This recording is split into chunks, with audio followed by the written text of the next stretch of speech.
So in our last class, we have studied about overview of grid code, and I have already told you that what is grid code. There are certain rules and regulation which are there to govern the commercial and technical aspect of various grid across India or if we talk internationally also there are number of grids to regulate these grids with certain rules commercially as well as technically. We have certain codes, some rules and regulation, and these are known as grid code. And in India, as we all know that we have 5 grids. We are northern, eastern, western, southern and northeastern. So these grids are governed by certain rules and regulation. And all these rules and regulation are legalized and they are same for everybody to create a uniformity in the power sector. And these rules are known as your grid code for Indian electricity. Okay, if we talk only about India, internationally also there are certain rules and regulation and there are some grid code. Today we will talk about fault ride through. What is fault ride through? It is the capability of electrical generator to stay connected to the grid in times of voltage dip. Okay, and the reason of voltage dip can be anything. Okay, it one of the main reason could be like if you are connecting some renewable energy source, and especially if you are connecting wind energy, because you know what in sun in the case of sun also we have these, at least you have this MTTP algorithm by which you can cut off some certain you can get certain voltage and you are like you can rectify the voltage level. But in case the maximum voltage dip or voltage disturbance you can find, if we talk about renewable energy, then it is in the case of it is with the case of your wind energy. So it could be one of the reason, but there are other reason also of voltage dip. So what is fault ride through? Today we are going to study about fault ride through in the wind farm. Okay, how your electrical generators are behaving when they experience some voltage dip in the grid connected to them.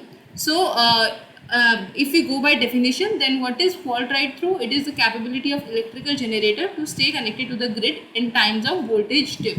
And then the analysis of the dynamic behavior of the machine during grid disturbance is done under a voltage sag condition.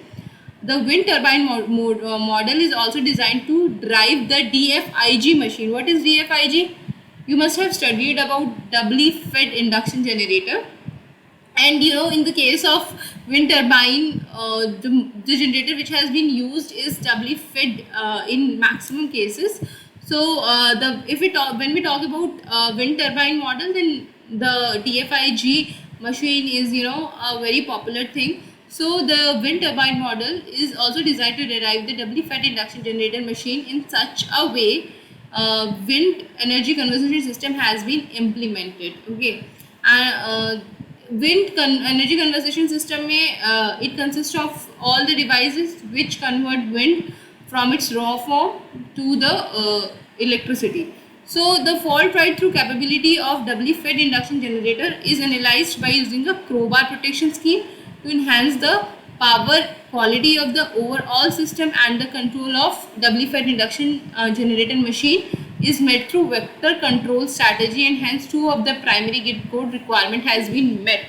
Okay, so what you need to do is when you see yesterday also I have told you that there are grid codes are there, and for connection of renewable energy to the grid there are certain rules, like there are certain documentation which has been done, and you need to follow those rules and regulation when you are connecting your grid to some renewable sources. Okay, any renewable sources, and these rules are basically governing your voltage level, your frequency which you are connecting to the grid, because if they are not maintained, then what will happen eventually? It will lead to failure of your grid. Okay, and it will lead to a massive damage.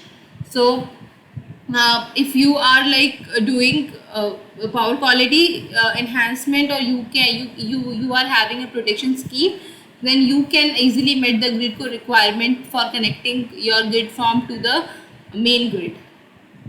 So what is voltage dip, which you are actually controlling or which you are actually caring about? So voltage sags, also known as voltage dip. You must have not maybe you are not aware of this term voltage dip, but you all must be know about the term voltage sag. So what is voltage sag? Voltage sag, also known as voltage dip, and are a common cause of power disturbances. Okay, they are temporary RMS voltage drop to low 10 to 90% of the nominal voltage caused by abrupt increase in loads, short circuit or fault. So what could be the reason of voltage dip? It could be the increase in load or short circuit or fault. Anything could be the reason of your voltage dip. And instantaneous sags can typically last for 0.5 to 30 cycles. Momentary sags can be up to 3 seconds, and temporary sag can last for about a minute. So if your if your voltage dip is instantaneous, then it could last for 0 to 5 to 30 cycle.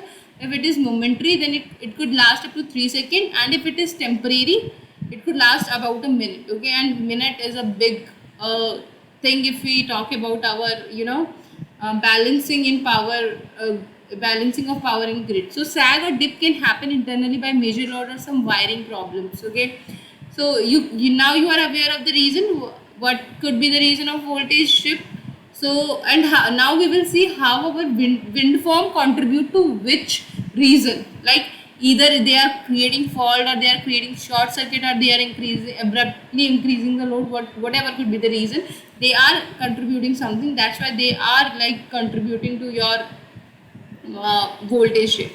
So many types of electronic equipment are sensitive to voltage sag, but not limited to FDs, motors, and PLCs. Okay, a constant voltage transformer and an uninterrupted power supply can help to regulate power coming in. It is to be noted that this not to be confused with the under voltage condition, where the duration of an event usually lasts longer and approaches steady state. So don't get confused, or don't compare this voltage dip to your under voltage. Okay, the two conditions are different. You can't say that under voltage is voltage dip, and you can't say that, and you can't say vice versa. These two things are different. Voltage dip is different, and under voltage is a different condition. In under voltage, there is a duration for which an event usually lasts longer and approaches steady state. Finally, it will approach steady state. So, if we go about literature survey, there are certain, theories are developed, and these are the papers. I don't think that you will be aware of how to read the research paper and how to find the descriptions. Okay, so we won't go in deep, but we will see the name of the methods. So the first one is instantaneous reactive power theory is there. Okay, and what it does, to calculate the real and reactive power requirement of the load instantaneously. This method is mostly applied to estimate the reference current of the shunt filter. The PQ theory consists of an algebraic transformation of the three-phase voltages and current in the ABC coordinate to the coordinates, followed by the calculation of the PQ theory instantaneous power component. And what is the pros of this particular theory? This theory is very efficient and flexible in designing controller for power conditioner based on power electronic device. It interrupts the load imbalance. And what is the con? What is the disadvantage of this particular method? It interrupts the load imbalance as a loading that cause only an active and reactive current. Okay, and there is this another method, synchronous reference frame theory.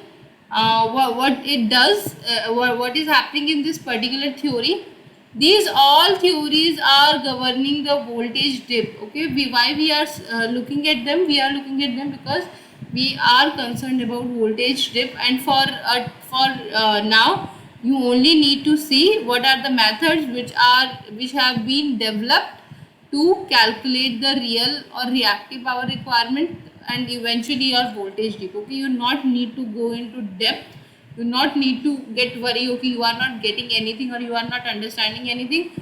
For a time being, you need to see what are the different methods by which you can get aware of your voltage dip, or you can calculate your voltage dip. So these are the methods which are written under theory and methods, and these are their description, like what we are doing in that particular method and what is the advantage of this method and what are the disadvantage of method.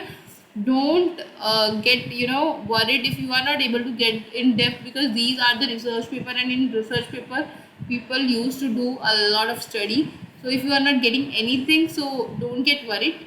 Only you, for a time being, you need to see only the theory or method and the description. Okay, for first we have this instantaneous reactive power theory, in which we are calculating the real and reactive power requirement. What is its advantage? It is flexible, efficient. But what is its disadvantage? It interrupts the load imbalance as a loading. Okay, the next one is synchronous reference frame theory, and in which what we are doing, SRF based control strategy used in SAF, which mainly compensates a voltage related power quality problem. What is the advantage? Exhibit fast response and is able to maintain the voltage level.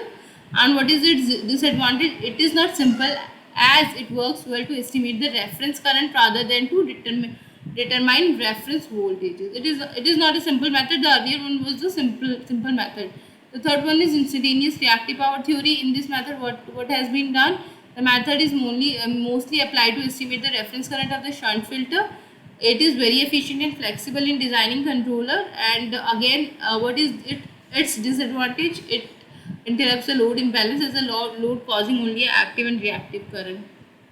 So these, the next method is active power filter. It is used to compensate voltage distortion and voltage unbalances in a power system. It is effective response and it has good accuracy. And the disadvantages, it has complication in choosing the capacitor rating, which we install basically. And then we have the screw protection design. It is the proposed protection scheme is designed with a capacitor in series with the resistor, unlike conventional crowbar. What is its advantage? It prevents the converter from getting damaged, and it is high. It is not highly effective. It has that disadvantage. And this is sixth one, which is right rotor side vector control of doubly fed induction generator. It describes the control of doubly fed induction motor. The control is described in different steps, and see, it has advantage of, it is probably the most extended and established one, and till now in comparison to other, it doesn't have any disadvantage. Okay, and one more method is there. We have this grid side vector control method. Okay, and this is also what have been done in this. The grid side converter is in charge of controlling part of power flow of the doubly fed induction motor, and it is probably the most extended and established one. The eighth one is design of PI regulator for current loop of DFIG. This help in choosing the equal proportional integral regulator for current loop. So you do not need to see much, you only need to know the name of the methods which are there.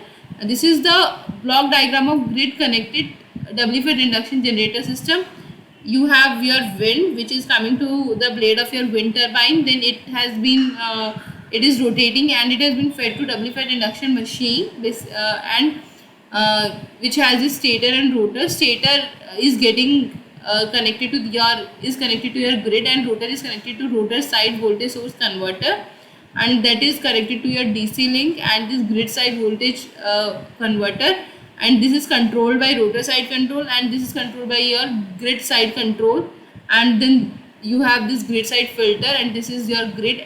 Now you have this active power filter. See, what you can see is what is your machine is doing. See, doubly fed induction machine, why it is called doubly fed induction machine? You all know that we say doubly fed induction because rotor and stator both are fed.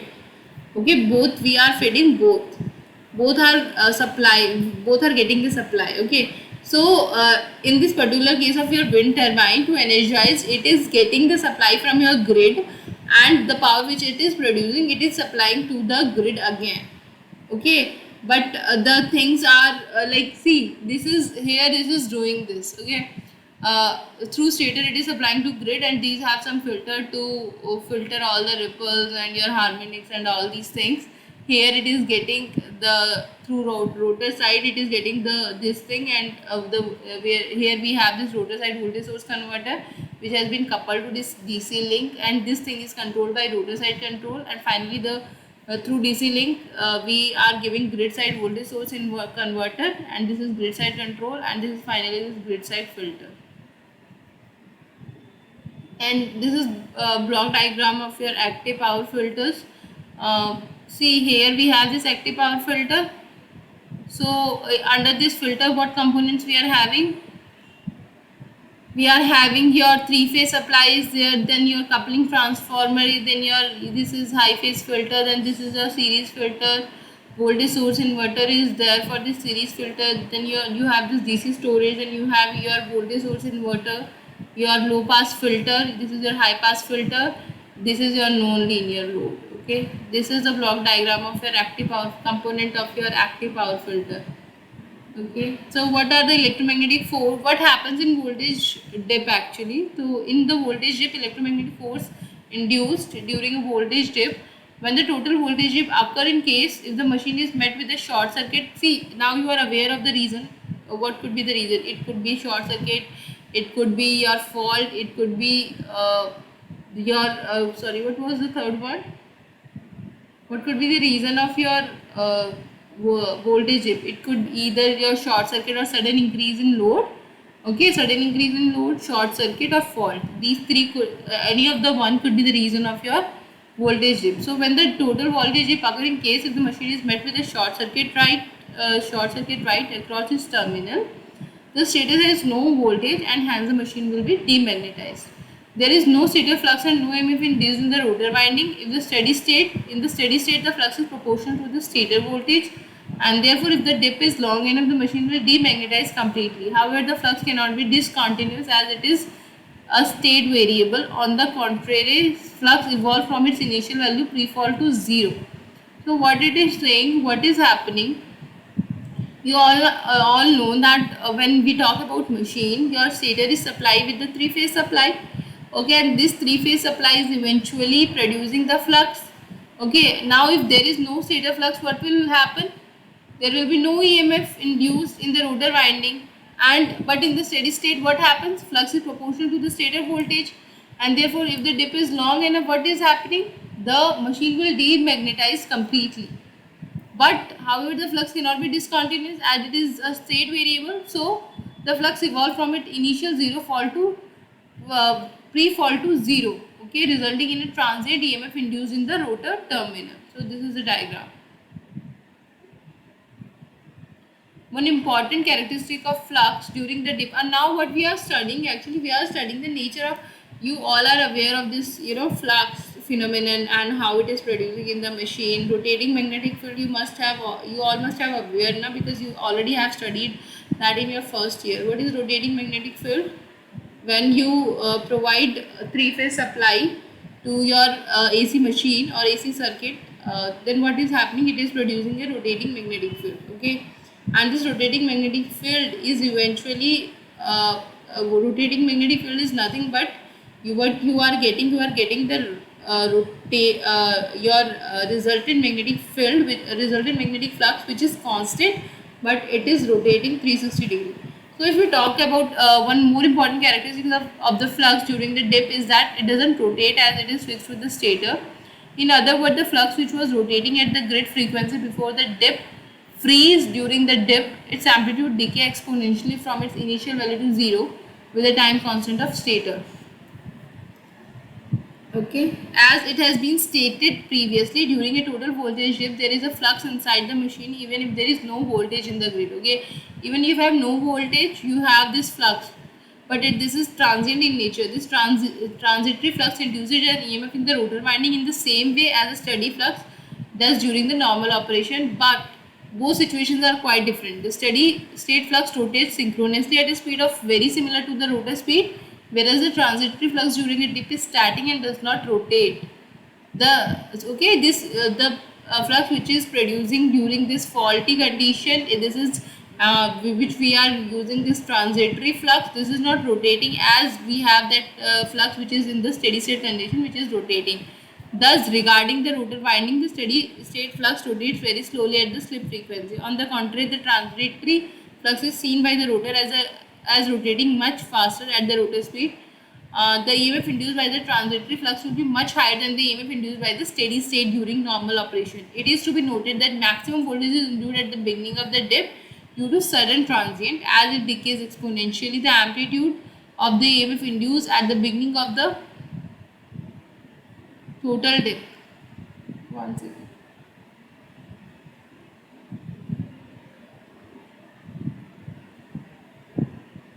at the beginning of the total dip can be 3 to 5 times higher than the normal operation. See, that's why it is dangerous. It is 3 to 5 times higher.